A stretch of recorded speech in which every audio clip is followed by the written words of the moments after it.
The other night, I stayed after a screening of another film and I decided to see something random, a film called Strange Harvest. And let me tell you, it was one of the most unsettling theatrical experiences I've ever had. I don't ever go to movies past like 9 p.m. because I really get tired for some reason, so I usually try to set them for like 7 o'clock or earlier. But today we had a screening at 10:15 p.m. and I thought, why not? This film is only in theaters for like another day. I think it's on video on demand now. It's a horror mockumentary, stylized like a true crime documentary about this killer called Mr. Smiley.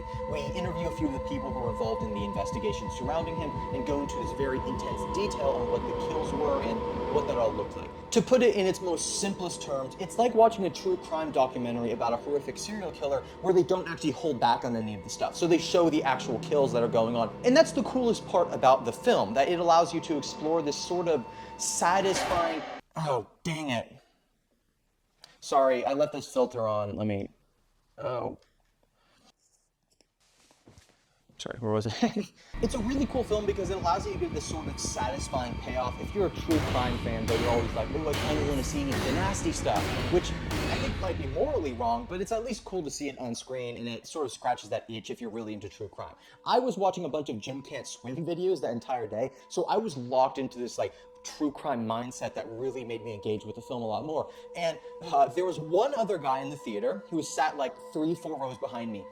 And the entire time I was watching it, I was like, this guy might murder me. And I feel sorry for that man. You were a little creepy, I will say, but it was just this weird feeling of being in an empty theater, like past once it was closed, watching this film about a murderer, and sitting there with a guy just a few rows behind me. I was so nervous. I had to step out of the theater and walk around and watch it from the hallway for the last 20 minutes because I was that nervous.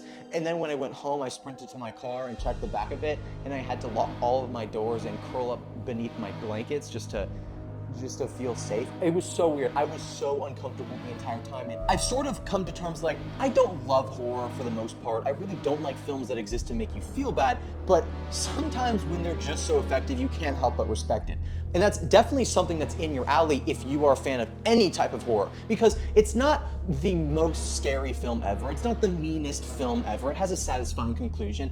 It has a little bit of comedy. It has a little bit of drama. It does a lot of things and balances them very well. But most importantly, it is such an accurate recreation of true crime documentaries that I really appreciate it. I think it does a fantastic job of actually taking that aesthetic and turning it into a film, and that's something that movies should do a lot more often, honestly. I do think the idea of taking a medium that is normally censored for other people and uncensoring it completely is a really neat idea. And so there are a lot of cool things about this film, and even if it's not necessarily your thing, even if you're more into traditional horror films, I would absolutely recommend this. It's just a lot of fun and also really weird and uncomfortable, and if you see it with some of your friends, I think you'd probably be less nervous like I was, but you can watch it alone late at night and it will make you kind of freaked out. Don't sleep on the film. It's really phenomenal. I'd give it an 8 out of 10.